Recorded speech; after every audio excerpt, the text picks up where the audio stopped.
Welcome! This webinar covers proper procedures for helping voters cast ballots by mail.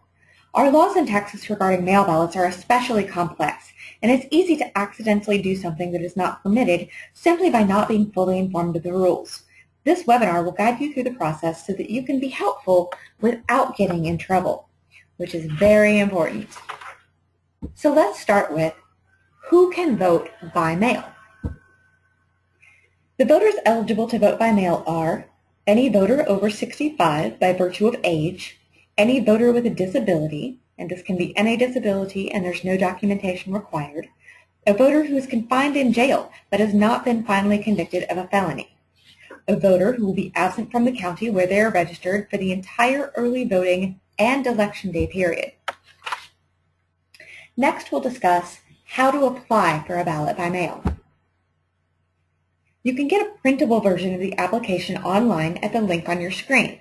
The form is on the Secretary of State's website. It just takes a little navigating to get to. This is what a blank application for a ballot by mail looks like. Next, we're going to talk about each of the pieces individually and what goes in them. The top part asks for basic information about the voter, such as their name, address, and date of birth. A few items of note. The residence address given must be the same as the voter's registration address. The mailing address can be different than the registration address only if the voter has a mailing address on file with the registrar's office because they cannot receive mail at their residence, or if the voter will be outside the county in a hospital, nursing home, retirement center, or being cared for by a friend or relative, or confined in jail. And in those situations, they can have the ballot sent somewhere other than their registration address. One of the most common mistakes people make when filling out the application is putting the current year in the date of birth field. So if you'll be voting by mail or if you're helping someone vote by mail, make sure they put their year of birth in the date of birth field and not 2014. If the voter is requesting that the ballot be mailed to a different address, they must indicate where the ballot should be mailed. The chart at the bottom of your screen shows which reasons for voting by mail correspond to which location the voter can have the ballot mailed to.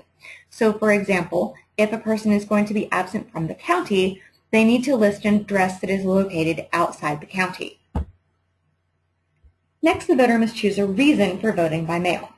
If the voter selects absence from the county, they need to indicate when they can receive mail at the address that's outside the county, because we don't want the voter to miss the ballot and the ballot to miss them by crossing paths in the mail. Next, the voter must choose an election. Thanks to a new law, voters who are over 65 or have a disability can complete an annual application and receive a ballot for every election in the calendar year. That's the box at the top in 6A. Notice there's a box that says Annual Application. Everyone else needs to fill out box 6B and select an election. So for voters who are going to be absent from the county or confined in jail, they're going to need to choose an election, which for most people is going to just be the November election. Box 9 allows the voter to provide an alternative means of contact if the elections office has questions. It's optional, but it's highly recommended. If there's something wrong on your application, you'll find out and get to remedy it a lot quicker if you put a phone number or email address than if the elections office has to contact you by snail mail. And of course, box 10 is where the voter signs or makes their mark.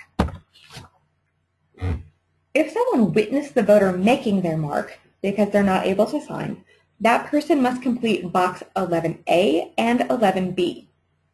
If the voter is unable to make a mark, the witness should check the box in 11A that indicates that. In 11B, the witness must provide his or her relationship to the applicant. This is because there are different rules for people who are related to the voter and people who are not. So the elections office needs to know if you are in fact related to the applicant or if you're just a friend or neighbor. If someone assisted the voter but did not serve as a witness, for example, if someone took the application to the mailbox, they must check the corresponding box in 11B. Both witnesses and assistants must sign, print their name, and provide their complete address in box 11A. As I mentioned, if a voter is unable to sign the application, someone else can witness them making their mark. No one may witness an application or a carrier envelope for more than one voter per election. You can witness an application and a carrier envelope for the same person, just not multiple people. If a voter needs help filling out the application, but they can sign their name, someone else can fill it out for them, and that person is considered an assistant. You can assist an unlimited number of voters.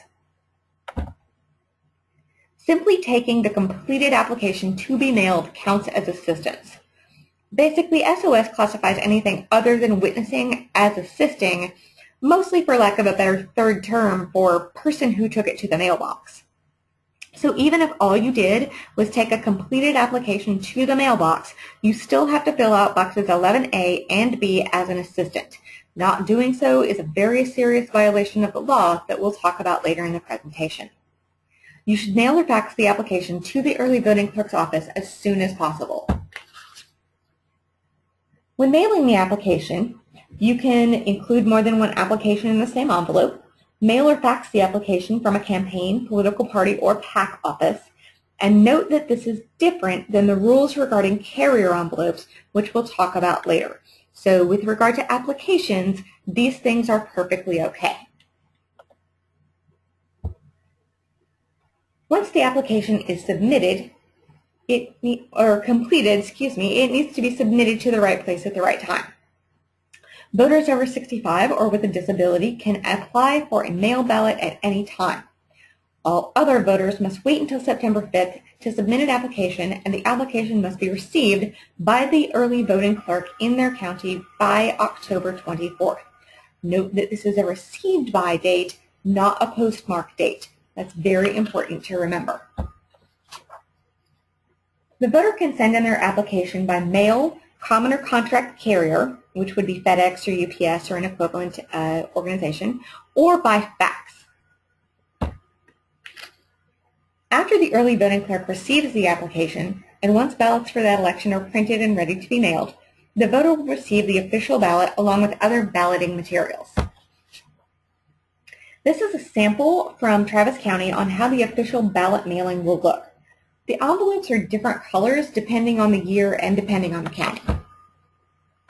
Inside the envelope they get, all voters will find an official ballot, a ballot envelope, a carrier envelope, instructions, a list of declared write-in candidates if there are any, and the cost of postage if it's going to be more than a regular first-class stamp. This usually only happens in large counties where the ballot is really long. Some voters will also have a statement of residence, which is for voters who are on the suspense list, which is basically what it sounds like. It's a form asking for clarification of the voter's address. In some very rare cases, a voter may be given a request for a copy of the voter's ID. This is only for first-time voters whose driver's license or social security number on their registration application didn't match when it was checked against those databases. This is something that is required by the Help America Vote Act and has been since 2002. So this is not new. These are the only people voting by mail who would need to submit a photo ID. The vast majority of mail ballot voters won't have to do this. The ID required is the same as the ID for voting in person. After voting, the voter should place the ballot in the ballot envelope, seal the ballot envelope, place the sealed ballot envelope in the carrier envelope, and seal the carrier envelope. The voter must sign the back of the sealed carrier envelope over the flap. And the reason that all those words on your screen are underlined is because it's really important to make sure that you or the voter you're helping completes all of those details, particularly signing over the flap. Not doing so can lead to the ballot being rejected. The sealed carrier envelope should then be placed in the mail, addressed to the county early voting clerk, if it's not already addressed to them, which usually they provide an envelope that's already addressed to them. But if not, make sure it's got the address of the county early voting clerk. The early voting clerk must receive, again this is a received by date, not a postmark date, the marked ballot by 7 p.m. on election day. The ballot envelope and carrier envelope are usually different colors. And again, this varies from county to county and from year to year. So if you're helping people over the phone, it's good to know what color the materials are so that you can reference them that way with the voter. For example, you can say, put the blue envelope in the pink envelope, and that's a whole lot easier to understand than terms like ballot envelope and carrier envelope. This is a sample carrier envelope. The warning in small font on your screen says, knowingly possessing another person's ballot or carrier envelope may be a crime unless you provide your signature, printed name, and address. And we'll talk more about that here in just a minute. This is the back of the carrier envelope where the voter signs over the envelope flap. The instructions in very tiny font say, complete all applicable spaces. The carrier envelope must be signed by the voter in the appropriate space. If the voter cannot sign, the voter's mark must be witnessed and the witness block must be completed. The carrier envelope may not be used to return more than one ballot. The carrier envelope may be delivered in another envelope and must be delivered by mail or common or contract carrier. Only one carrier envelope shall be placed in another envelope. However, which should actually say except, more than one carrier envelope may be placed together in another envelope if the additional carrier envelopes belong to a person registered to vote at the same address. So basically what all that mumbo jumbo means is that if you are putting two signed, sealed carrier envelopes in the same envelope with your spouse or someone else who lives at your same voter registration address, that's just fine, but you can't put your neighbor's signed, sealed carrier envelope in an envelope with yours and mail it back, is basically what that means. And again, more rules on witnessing and assisting. The rules for witnessing and assisting with carrier envelopes are similar to those for witnessing and assisting applications, but not exactly the same. So be very careful. Witnessing is pretty much the same. And again, no one may witness a carrier envelope for more than one person per election. When we get to assisting, however, things are a little different. So just like with applications, the assistant must include their name and address on the carrier envelope, and you may assist an unlimited number of voters. Unlike with applications, a voter may only be assisted in filling out the ballot or carrier envelope due to illiteracy or disability. And here is some more detailed information on illiteracy or disability and who may receive assistance with a ballot or carrier envelope. So for ballot and carrier envelopes, you need to follow the rules for providing assistance at the polls, which is only for people who are physically unable to write or see and or unable to read the ballot, which includes not being able to read the language in which the ballot is printed. The voter can choose any assistant they want as long as that assistant is not the voter's employer or an agent of the voter's employer or an officer or agent of the voter's labor union. The prohibition on assistance by the voter's employer or union originates in the Voting Rights Act, Section 208. The Texas Election Code merely restates this federal law. The voter can choose anyone who is not one of those people to be their assistant. The provisions on the slide do not apply to anyone who is only taking a signed, sealed carrier envelope to the mailbox. In that case, simply taking the carrier envelope to be mailed counts as assistance with the exception of not having to meet the eligibility requirements on the previous slide. Again, it's not specifically listed in the election code under assisting a voter. Rather, there's an entire section on carrier envelope action by a person other than the voter. And again, SOS basically classifies anything other than witnessing as assisting, for lack of a better word. The assistant must include their name and address on the carrier envelope. If you're assisting a voter with a carrier envelope, you must take the ballot to the mailbox immediately. Do not pass go, do not collect $200 immediately. Not doing so constitutes collection and storage, which is a crime. And in case you were wondering about the punishments for not following all of these rules, here they are. So it is a Class A misdemeanor to provide assistance to a voter who is not qualified to receive assistance, and again, this is with regard to carrier envelopes, to prepare the ballot for the voter other than the voter directs or without direction from the voter, to suggest to the voter by word, sign, or gesture how the voter should vote, or to provide assistance to a voter that has not requested assistance or selected you to assist them. It's a state jail felony to do any of those things listed above and then not provide the information required on the back of the carrier envelope. Further, any ballot cast with assistance in violation of these instructions might not be counted, so it's not worth it to unlawfully assist the voter because their ballot might not count. Unlike with applications, a carrier envelope may not be mailed from an office of a political party or candidate, a candidate's residence, unless the address is the residence of the early voter. So, for example, if it's the candidate's spouse who is voting by mail, that's fine. Or the address of a political action committee. So whereas these things were permitted for applications, they are not permitted for carrier envelopes. And this is, of course, what the carrier envelope looks like. So if you witness or assist with a carrier envelope, you must complete the information on the back of the carrier envelope that looks like this. If you witnessed, you need to check the appropriate box indicating that. There are some exemptions to the prohibition on possessing someone else's carrier envelope.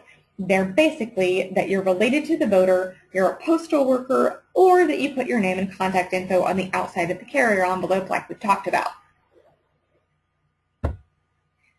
The penalties for possessing someone else's carrier envelope, unless you meet one of those exemptions, are stiff. And the penalties get stiffer the more ballots you handle, all the way from a Class B misdemeanor all the way up to a state jail felony.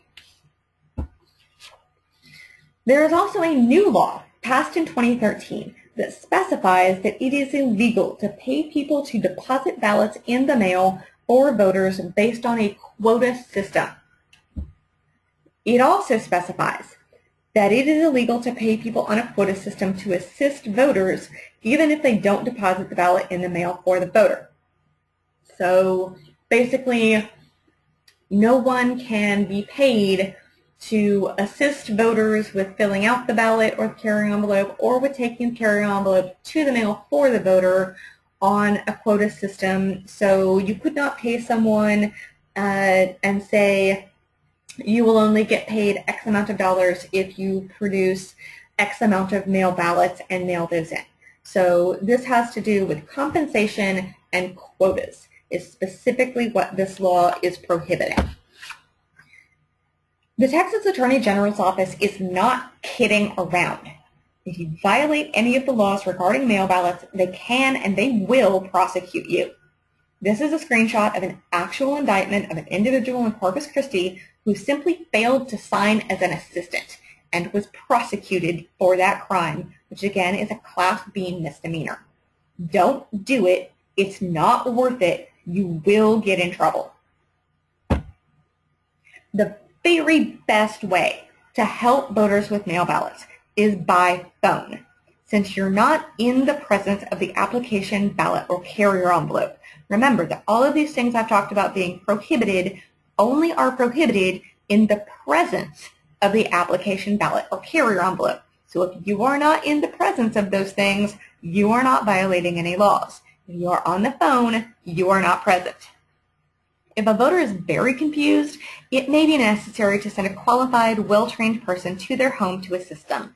But that should be a last resort, because even if you don't do anything wrong, once you're in the presence of the application ballot or carrier envelope, you are potentially subject to accusations that you did something wrong, and it becomes your word against the voters. So while it may be necessary to go to a voter's home and help them in person, if you can help them over the phone, you should really try to do that instead, just to avoid the appearance of impropriety. There are some special rules that apply to voters with disabilities about who can help them with mail ballots. Two great organizations who can help answer in-depth questions about these provisions are Disability Rights Texas and the Coalition of Texans with Disabilities. So I encourage you, if you're working with voters with disabilities, contact these organizations and loop them in and refer voters to them if they need extra help, because both of these organizations are more than happy to help voters out who need that help if they are voters with disabilities. And if you have any questions, you can always contact me anytime using the contact information on your screen. Email is always best because I'm very responsive to email and then phone. But you can also find me on Twitter at SandraTXVEP, where I push out information about voting rights and voting and things you need to know about those subjects, and on Facebook, where I do the same thing. Information about the latest status of the various lawsuits going on with regard to voting rights in Texas, information about changes to election law, things you need to know as we get closer to election time. So definitely follow me on social media because you'll learn a lot and stay connected to me and to other people who can help you out. So thank you so much for watching this presentation. If you have any questions, feel free to contact me. Thank you so much.